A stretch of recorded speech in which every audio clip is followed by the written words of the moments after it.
everyone, it's Shell from Scrap Secrets and welcome back to my channel. Today's day 8 in the 2023 Countdown to Christmas series, and today's technique is to create a card with a gift. So this is what we're going to create.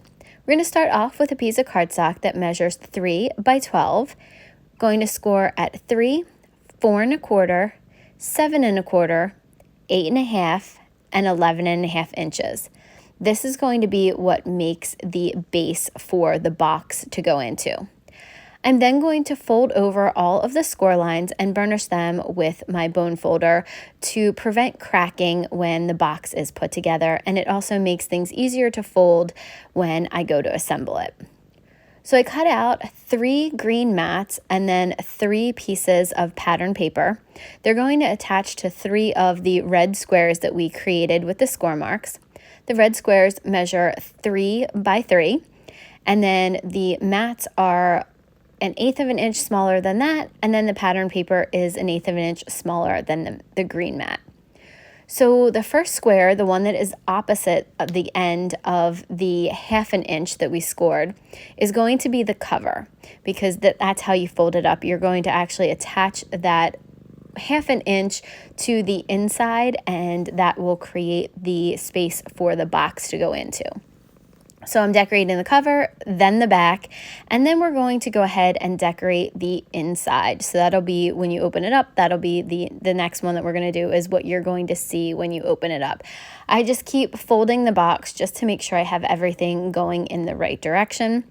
So once I put that piece down, I'm then going to put some glue onto the little tab and then attach that to the right side of that very first score mark, so at the 3-inch mark.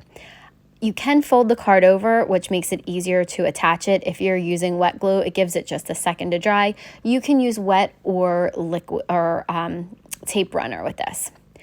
So then I cut down some green cardstock to go on the spine of this. Kind of reminds me of a book, so I kind of think that's what it is, to go on the spine and then go on the piece on the right hand side. So I cut those down, and then I cut down the pattern paper that's the same as the black and white trees on the other pattern paper. So I don't remember, so I believe the spine is 3 inches by 1 1/4, and it's the same thing. I cut down the green mat 1/8 of an inch smaller, and then the pattern paper is 1/8 of an inch smaller than the green mat. So once those two are adhered, we are going to get ready to start working on the box. So this measures 5 1/4 by 5 1/4, and I'm scoring all 4 sides at 1 1/8, I believe. I think that's what it was. I will have the measurements down below. I'll make sure I write them down there. So I'm going to go ahead and do the same thing that I did before and fold over all of the score marks and then burnish them all together. Then you're going to take 2 of the sides that are opposite from each other. It doesn't matter which one. And you're going to cut to the right of the score line for the one on the right, the left of the score line for the one on the left, and then you're going to make a little angle cut so you take some of that bulk out. I probably could have done more of an angle cut, but for some reason I decided that I was just going to do a very skinny sliver of this. You're going to want to do that because it takes out a little bit of a bulk, and then those 2 longer pieces are going to be the ends where you're going to tuck the little squares over into. So you'll see in a minute. I'm adding glue to the squares that we created by doing the scoring, and then tucking them behind that flap to create the top. So this is kind of how you would make a lid for a box if you were making it, but this is kind of, we're making a drawer here. So this is going to be the box that slides into the card base that we already made. So we do that on both sides, and then just I go ahead and add a little bit of pressure with my bone folder and then making sure that it fits in there. It does fit pretty snug, so you just have to be careful with that. Just make sure you everything is squared off, because if it's not, the box isn't going to fit in there properly. So with this one, I believe I cut them down to the same as the spines, but this one was a little bit actually shorter, and actually from top to bottom, the green will cover the entire red, but then it'll leave a border on both of the sides, which I didn't mind. So now I'm taking 2 pieces of green cardstock that I believe measure 2.5 inches. So this can be whatever you want it to be. I am doing this for the handles. So I'm just scoring at 1/4 inch and 1/2 inch from the end and folding them over accordion style, just like you were going to do a 3D banner. And we're going to create a handle. And I got this idea to do this box. I actually took it from MayMay Made It. I will link her channel and her video below because she does a fantastic job. I watched it and then I just wrote everything down and recreated what she did. But I did decide that I was going to add some brads to the handle because she didn't do that. She just glued them right down. But I thought because there was some gold in the snowflakes, I thought that these gold brads would go really well with it.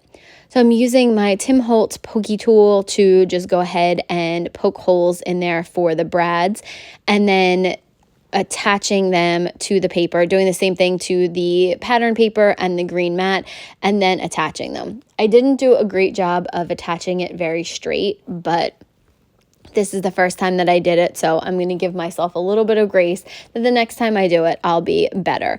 And if I had to do this over again, I would definitely cut the handle down a little bit. The pull it's pretty far away from the pattern paper. There's a pretty big gap there. I probably would have cut it down by about 1/2 inch. So you can see there, I thought I was going to do actually 2 of the sides with handles, but I didn't like the way that it looked with 2 handles, one on either side. So I'm just going to do one on the bottom part of it. So we're going to glue those down, and then I created 3 other of the green matted black and white paper and then glued them onto the other sides. And then I'm just going to make sure everything fits when I have the box into the top of the card and everything works.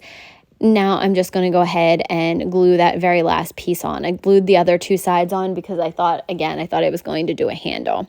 Once I finish gluing on that end piece, I'm actually going to go ahead and create another mat with another piece of pattern paper. And we are going to line the inside of the box with it. I thought when I opened it up, it looked a little bit plain and it needed to be dressed up a little bit.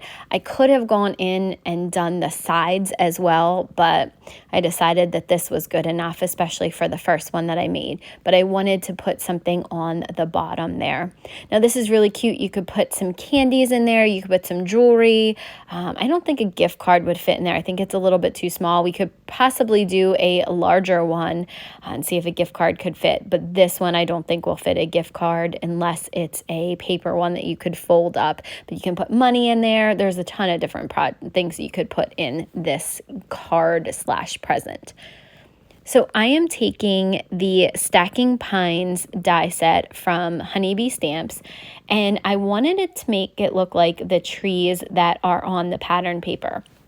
So I cut it out of green, so there's 2 pieces to it. There's the really large one, and you can use that as the tree by itself, or you can layer it on. And I decided to add some white gel pen dots to it to make it look like that green tree. And then I'm going to use some foam tape to pop the top of the tree up. I did cut too big of a piece. I had to cut it down and then remove the backing paper and put it over top of it. And then when I looked at the trees, I realized that they had a really skinny stem on them. And if I was going to replicate it, I probably should do the same thing. I took the trunk out of the trees, of the tree dies, but it was too wide. So I just took a scrap piece of green cardstock, added some dots to it, and then went ahead and glued that down to the bottom of the tree. So I think that kind of ties it all together. I was trying to figure out what I wanted to do. If I wanted a sentiment on there, I was looking for one that said like, oh, Christmas tree or something like that. I'm sure I have one, but I just couldn't find it tonight. So I might go back and add that in the end. So I'm going to go ahead and glue that down. I was trying to figure out if I wanted to pop the entire thing up, but I didn't want too much dimension on top of this because it is, I popped up the top of the tree and I just thought it would be a little bit too much. It would take away from the rest of the card and box. I will be adding another mat with pattern paper to that left-hand side, but first we're going to work on the sentiment strip. I'm using a stamp from Honeybee Stamps Tag Your It stamp set, as well as one of the small snowflake images to stamp down 3 times. I'm using the watermark ink to ink these up because we're going to gold heat emboss it. I wanted it to mimic the gold snowflakes that were in the pattern paper. So while you're watching me heat emboss, I thought that I would talk to you guys a little bit about the series. If you guys are new, welcome, and make sure you check out the intro link that will be in the description box. It has all of the information for the series, what you need to do to be entered for the giveaways. I also will have Marie's channel linked below. Marie is joining me this year for the 25 days, and we came up with some really great themes, techniques, stamp sets, etc. So you're going to see new and old products used, lots of different techniques. Marie and I have totally different styles of card making, so you'll be able to see how one theme or technique or stamp set can be used in multiple ways. So very excited about this series. I hope that you guys are following along and are enjoying it because we're having a great time bringing it to you. And I do have a couple of disclaimers. If I reach 700, I will offer another giveaway. If I hit 750 by the end of this series, I will give an additional giveaway as well. So there are multiple chances to win between my channel and Marie's. So make sure that you follow along and check out the intro video to make sure that you know everything you have to do. All right, so back to the card. I attached the pattern paper to the left-hand side. I'm going to get ready to attach the sentiment strip after I clean it off. I had used some light kaolin clay to get the static off of there, and it worked really well because I didn't have to go ahead and take off any stray embossing powder, but it left a little residue behind. I very lightly misted the cloth and then just wiped it off of there. So that's the card for today. I hope that you guys enjoyed this. If you have any comments or questions, please feel free to leave them below. And I will see you guys again real soon for another video. Bye!